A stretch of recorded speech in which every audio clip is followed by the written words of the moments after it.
مشرق وسطی میں کشیدگی کے باعث پاکستان سے آج بھی متحدہ عرب امارات، بحرین، کویت، قطر سمیت دیگر ممالک کی 122 پروازیں منسوخ کر دی گئیں۔ مزید جانتے ہیں ڈان نیوز کے نمائندے سید وسیم سے۔ وسیم، بتائیے کہ اس وقت ہوائی اڈوں پہ صورتحال کیا ہے؟ جی بالکل، دیکھیں صورتحال جو ہے وہ ابھی برقرار ہے کہ وہاں پر جو فضائی حدود کی بندش ہے اس کی وجہ سے جو ایئرپورٹس ہیں اس کے اوپر جو مختلف پروازیں ہیں ان کے طیاروں کی جو ہے وہ اس وقت موجودگی دیکھنے میں آ رہی ہے۔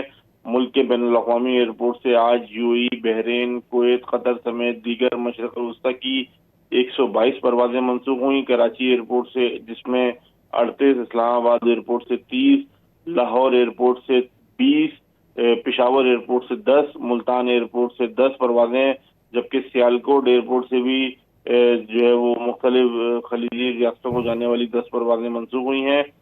فیصل آباد ایئرپورٹ سے بھی دبئی، شارجہ اور جدہ کی 4 مشرق وسطی کی پروازیں منسوخ ہوئی ہیں۔ پاکستان سے 8 دنوں کے دوران مشرق وسطی کے مختلف ملکوں کی جو منسوخ پروازوں کی تعداد ہے وہ 936 ہو گئی ہے۔ 28 فروری سے you A E, Qatar, Bahrain, Kuwait, Iran کی فضائی حدود بند ہونے سے ایئر لائن کی پروازیں منسوخ ہو رہی ہیں۔ جی بہت شکریہ وسیم۔